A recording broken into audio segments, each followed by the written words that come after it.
구약성경 1030쪽 이사야 51장 1절로 3절 말씀 제가 받들어 읽겠습니다. 의를 따르며 여호와를 찾아 구하는 너희는 내게 들을지어다. 너희를 떠낸 반석과 너희를 파낸 오목한 구덩이를 생각하여 보라. 너희의 조상 아브라함과 너희를 낳은 사라를 생각하여 보라.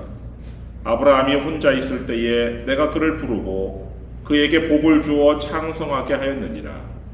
나 여호와가 시온의 모든 황폐한 곳들을 위로하여 그 사막을 에덴 같게 그 광야를 여호와의 동산 같게 하였나니 그 가운데에 기뻐함과 즐거워함과 감사함과 창화하는 소리가 있으리라. 아멘. 페르시아의 고레스 왕이 바벨론 포로들의 귀환을 허락하는 칙령을 내렸을 때에 모든 유다 백성들이 예루살렘으로 돌아간 것은 아니었어요. 바벨론에서 태어난 2세, 3세들은 예루살렘 성전을 기억하는 1세대하고는 다른 환경 속에서 성장했어요. 또한 어떤 사람들은 돌아가고 싶은 마음이 있어도 여러 가지 현실적인 형편 때문에 귀환하지 못한 사람들도 있었고, 나아가 포로로 처음에 끌려왔지만 오랜 시간이 흐르면서 이 바벨론의 삶의 터전을 마련한 사람들도 있었어요. 다니엘 같은 경우 대표적인 인물인데요. 다니엘은 바벨론 왕궁에서 높은 지위에 올라서 박수장이라 불렸어요. 다니엘 4장 8절 9절 말씀 보시면 그 후에 다니엘이 내 앞에 들어왔으니 그는 내 신의 이름을 따라 벨드사살이라 이름한 자요 그의 안에는 거룩한 신들의 영이 있는 자라. 박수장 벨드사살아. 다니엘 같은 경우는요 바벨론식 이름을 사용했어요. 벨드사살이라는. 그리고 바벨론 왕궁의 이 지혜자들을 다스리는 위치에 있었는데 그 박수에 해당하는 원어 하르톰이라는 것은 이 궁정에서 꿈과 징조를 해석하는 그런 지혜자들을 가리키는 표현인데, 이 다니엘이 바로 그런 하르톰의 장이 됐단 말이에요.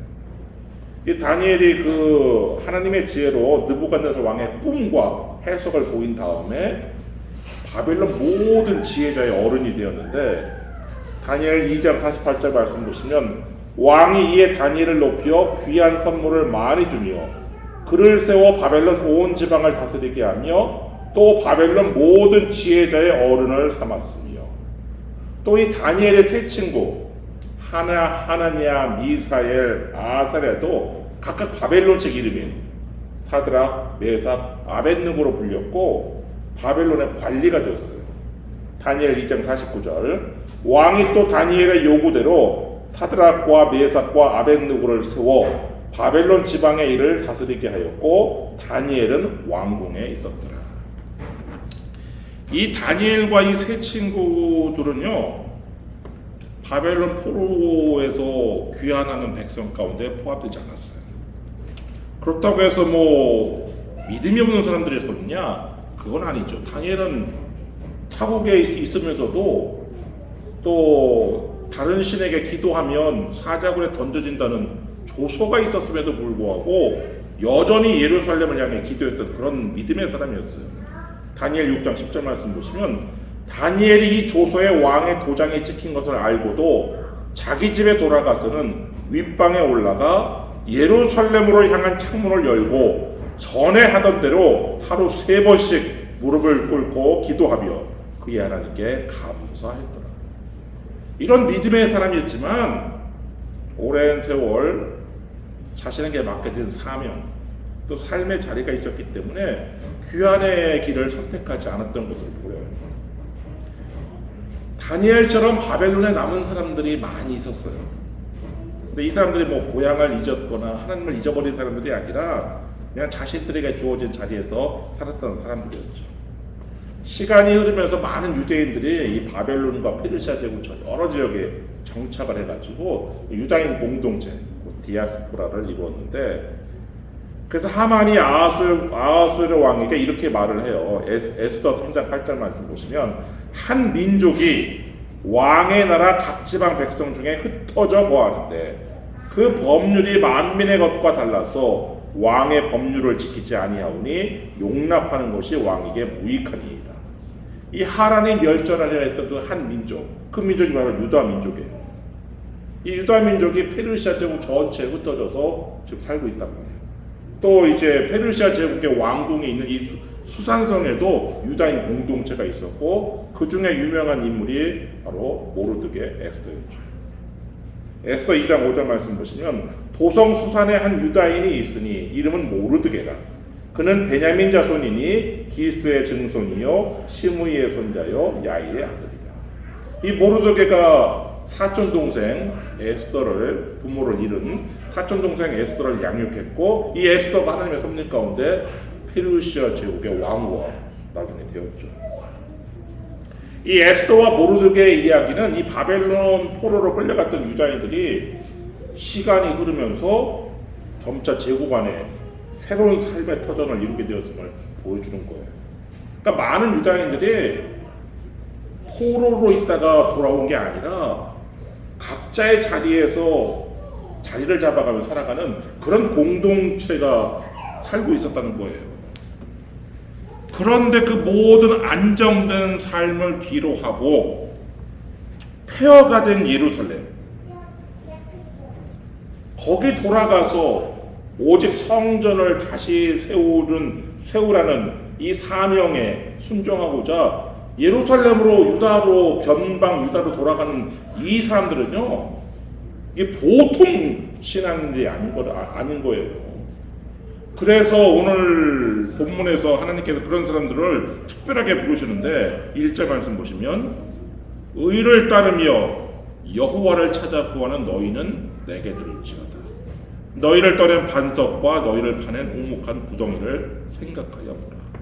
하나님께서 뭐라고 말씀하시냐면 의를 따르며 여호와를 찾아 구하는 사람이라고 이렇게 특별하게 부르셔요. 근데 믿음으로 돌아온 이 백성들이 막상 예루살렘에 와서 보니까 하나님께서 약속하신 영광과는 전혀 상관없는 현실이 눈앞에 펼쳐져 있는데, 성벽은 다 무너져 있어요. 성전터라는 곳은 시온산에 성전터가 있어서 거기는 시온산 자체가 아주 황폐해져 있었고, 이들은 성전 건축을 위해서 자신의 모든 것들을 다 드렸기 때문에 가난하고 미래는 불확실해요. 이런 불확실한 미래가 이들을 기다리고 있었어요. 하나님을 위해서 믿음으로 돌아왔지만 눈앞의 현실이 너무나 막막하고 가혹했어요. 예루살렘은요, 사람이 살 수 있는 곳이 아니었어요.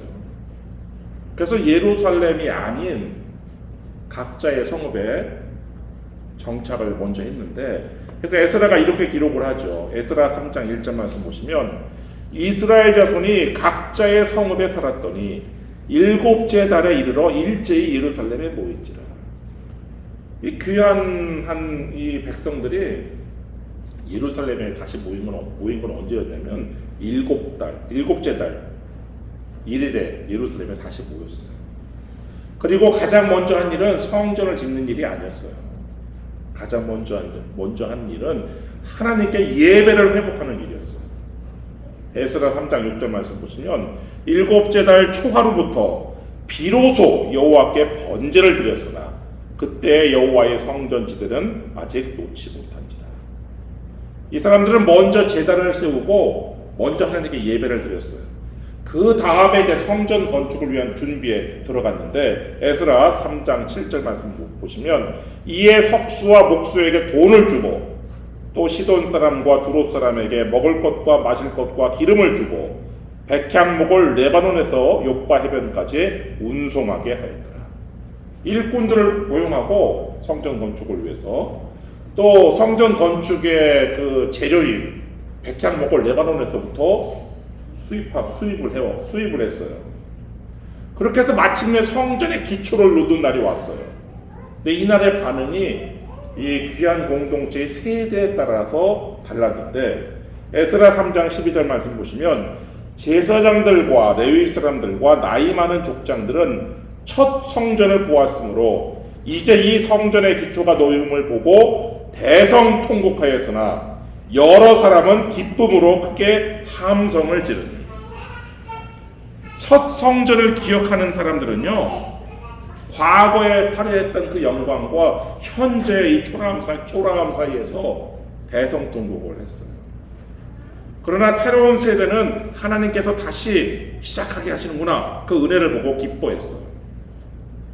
근데 기쁨도 잠시.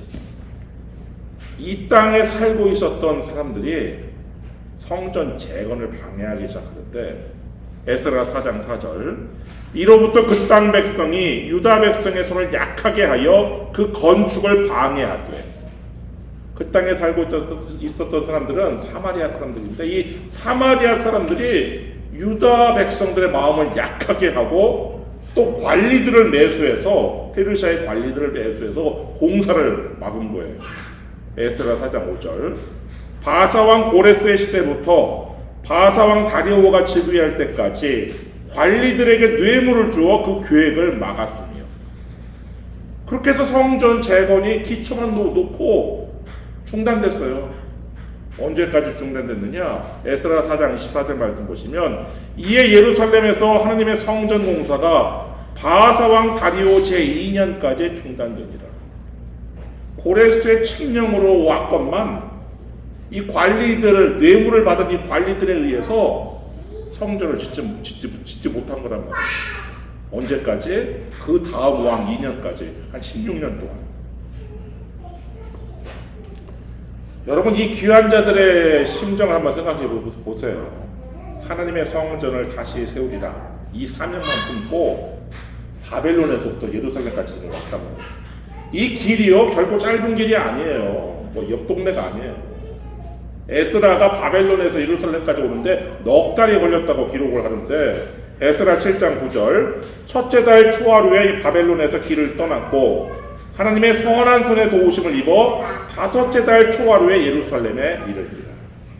이 바벨론에서 예루살렘까지 거리가요, 오늘날 텍사스 달라스에서 콜로라도주 덴버까지 가는 그런 거리하고 비슷해요. 그 길에는 강도의 위협이 따랐고 광야와 사막과 강을 건너는 그런 위험도 있었단 말이에요. 그 모든 어려움을 다 거쳐서 예루살렘에 도착을 해서, 근데 도착해보니까 뭐 사람 살 곳도 안 되고, 그렇게 7개월 동안은 자기들 사는 대로 어떻게 마련을 하느라고, 그것도 7개월 후에 모여갖고, 그것도 예배부터 먼저 드리다가 겨우 기초를 다져놨는데 공사가 이게 중단됐단 말이에요. 사마리아 사람들의 방해, 페르시아 관리들의 뇌물을 먹은 이 페르시아 관리들의 억지력으로 공사가 중단됐어요. 근데 하나님께 아무리 기도해도 하나님의 응답이 없어요. 근데 하나님께서 살아계시다면, 하나님의 명령을 받고 내가 모든 걸 다 포기하고 바벨론에서 안정된 삶을 포기하고 지금 이곳에 와서 이렇게 하고 있는데 하나님의 응답이 없으세요. 침묵하고 계세요. 공사가 중단돼서도 하나님께 역사를 안 하세요. 16년 동안. 이 사람들은 지금 이 귀한 유다 공동체는 그렇다고 해서 이 관리들에게 사마리아 사람들처럼 뭐 뇌물을 갖다 바치고 공사 재개해 주세요 할 뇌물도 없었, 그런 재물도 없었고, 사마리아 사람들하고 맞설 뭐 군사력도 없었고, 사람도 없고 재물도 부족했어요. 그러니까 이 사람들 속에 어떤 마음이 들었겠어요? 무력감, 깊은 절망 가운데 빠질 수밖에 없죠. 바로 그때 하나님께서 말씀하시는 거예요. 2절, 너희의 조상 아브라함과 너희를 낳은 사라를 생각하여 보라. 아브라함이 혼자 있을 때에 내가 그를 부르고 그에게 복을 주어 창성하게 하였느니라.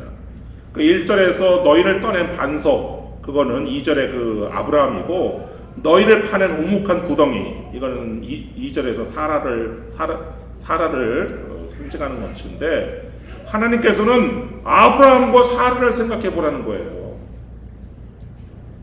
여러분, 아브라함이 뭐 처음부터 큰 민족의 조상이었나요? 아브라함은 그냥 자식도 없는 한 사람에 불과했어요. 근데 하나님께서 그 한 사람 아브라함을 부르셔서 복을 주시니까 창성하게 됐단 말이에요. 그러니까 하나님께서는 지금 너희 현실만 바라보지 말고 너희가 어떻게 시작됐는지 시작을 보라고 지금 말씀을 하시는 거예요. 아브라함을 그렇게 창성하게 만드신 하나님께서 이제 황폐한 시온에도 동일하게 일하실 것인데, 그 3절 말씀 보시면 나 여호와가 시온의 모든 황폐한 곳들을 위로하여 그 사막을 에덴 같게 그 광야를 여호와의 동산 같게 하였나니 그 가운데 기뻐함과 즐거워함과 감사함과 창화하는 소리가 있으리라. 시온산이요 얼마나 황폐한지 사막과 광야처럼 되어 있는데 이거를 에덴처럼 하나님의 동산처럼 하나님께서 바꾸신다는 거예요. 그래서 기뻐함과 즐거워함과 감사함과 창화하는 소리가 있도록 하나님께서 바꾸신다는 것인데, 여러분 지금은 눈물과 탄식의 자리예요. 그러나 하나님께서 그곳을 감사와 기쁨, 즐거움의 자리로 바꾸실 수 있는데, 계속해서 하나님께서 말씀을 하세요. 7절 말씀 보시면 의를 아는 자들아, 마음에 내 율법이 있는 백성들아, 너희는 내게 듣고 그들의 비방을 두려워하지 말라. 그들의 비방에 놀라지 말라. 하나님의 백성들이 바라봐야 될 것은요 대적의 힘이 아니에요. 그들이 뭐라고 떠드는 비방과 그들의 회방, 그런 것들이 아니에요. 한 사람을 불러 큰 민족을 이루신 하나님의 능력이죠.